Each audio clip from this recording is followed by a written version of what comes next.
1월 13일 수요일 날마다 말씀과 함께 100일 가정예배를 시작합니다. 다 같이 주님 가르치신 기도합니다.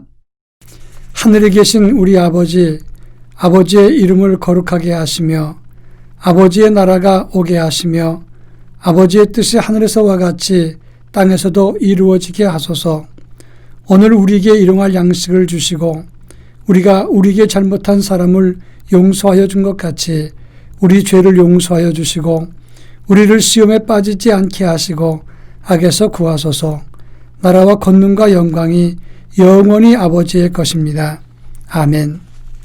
찬송가 253장 그 자비하신 주님, 찬송가 253장을 부르겠습니다.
이 시간 우리에게 주시는 하나님 말씀은 구약성경 이사야서 41장 17절로 20절 말씀입니다.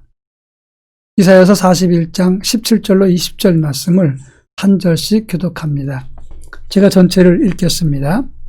가련하고 가난한 자가 물을 구하되 물이 없어서 갈증으로 그들의 혀가 마를 때에 나 여호와가 그들에게 응답하겠고 나 이스라엘의 하나님이 그들을 버리지 아니할 것이라.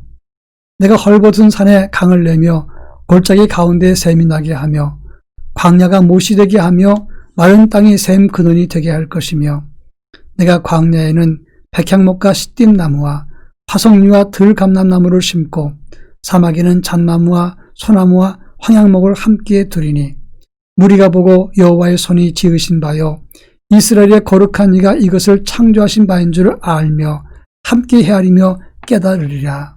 아멘. 우리가 인생을 살면서 힘들고 지칠 때 누군가가 잘 될 거라고 위로해주면 잘 된다고 하는 정확한 근거도 없지만 그 말 한마디가 큰 위로가 되고 힘이 될 때가 많이 있습니다. 저도 목회하면서 늘 좋은 일만 있었던 것은 아닙니다. 힘들고 지치고 어려울 때가 참 많고 답답할 때가 있었는데 주변에서 목사님 염려하지 마십시오. 잘 될 겁니다. 그 한마디가 얼마나 그렇게 고마운지 새 힘을 얻었을 때가 많이 있었다고 하는 겁니다. 살아있는 말도 이렇게 위로가 되거늘 하나님께서 우리를 위로하시면서 염려하지 말라 이렇게 말했을 때 그 말씀이 얼마나 우리에게 큰 힘이 되겠느냐 하는 것입니다.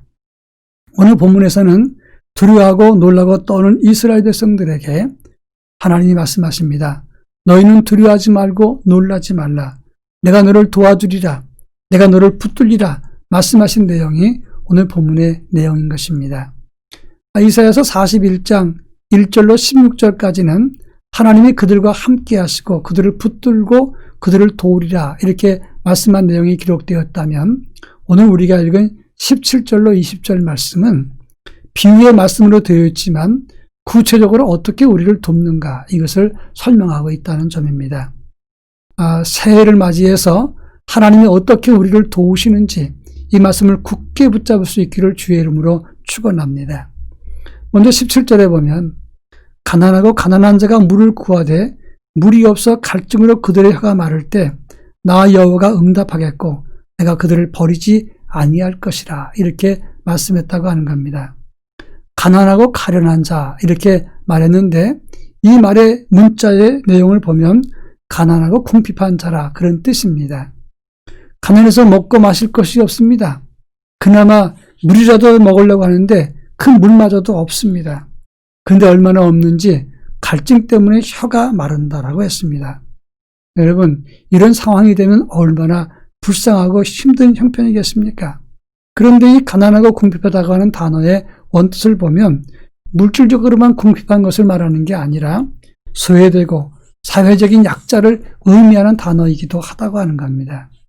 바로 그런 사람들이라도 우리 하나님 여호와께서 그들에게 응답하시고 그들을 버리지 않는다라고 말씀하고 있습니다. 이 버리지 않는다는 말은 로에즈뱀이라는 단어를 씁니다. 이 로에즈뱀이라는 말은 결코 버리지 않겠다는 말입니다. 에즈뱀이라는 말 앞에 로자가 붙었기 때문에 절대로 결코 버리지 않는다 이런 뜻이 되는 것입니다. 이 말을 믿는 사람들에게 그대로 이루어질 것입니다. 하나님은 우리를 결코 버리지 않습니다. 응답하십니다. 이 약속의 말씀을 굳게 믿기를 축원합니다.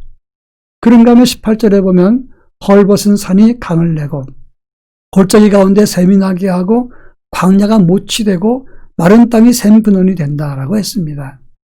헐벗은 산, 골짜기, 광야, 마른 땅 이건 뭘 말하냐면 바벨론에서부터 예루살렘까지 오는 길을 가로막고는 죽음의 땅, 사막 땅을 말하는 것이고 유대 광야 땅을 의미하는 것입니다.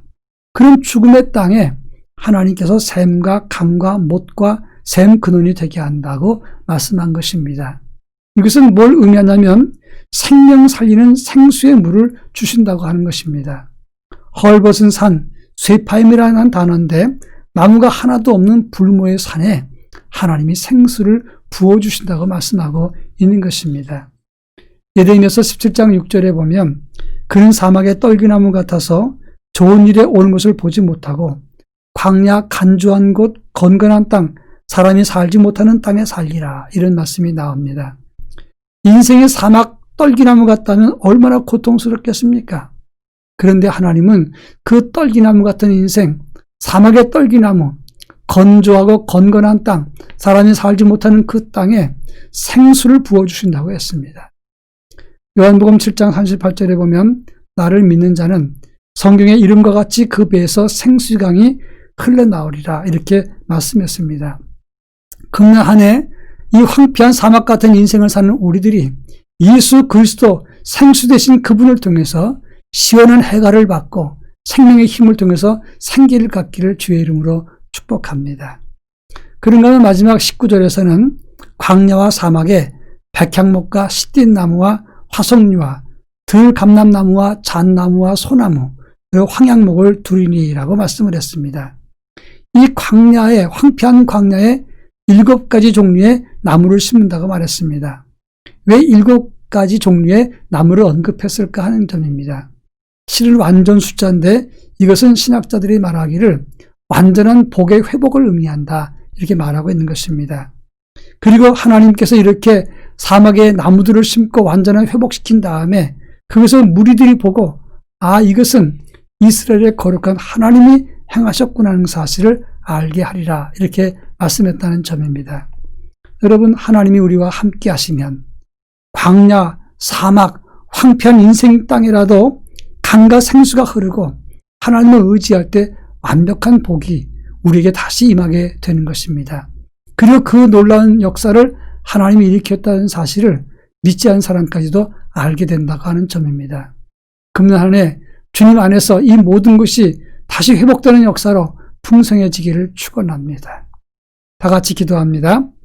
광야 같은 현실 속에서도 생수 되신 주님만 바라보게 하옵소서.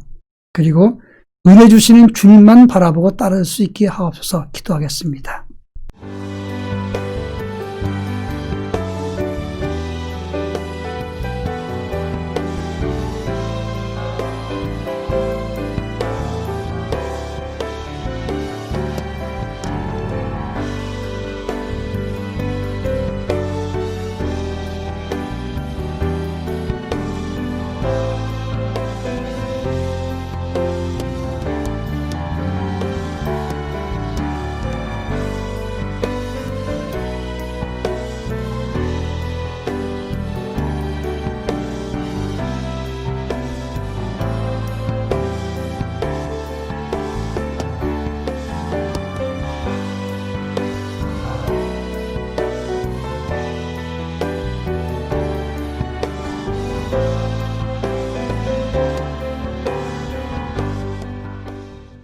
사랑 많으신 하나님 아버지, 메마르고 황폐한 광야 같은 인생 살지만 생수가 되신 예수 그리스도를 바라보고 다시금 희망과 위로와 생기를 되찾는 저희 모두가 되게 하옵소서.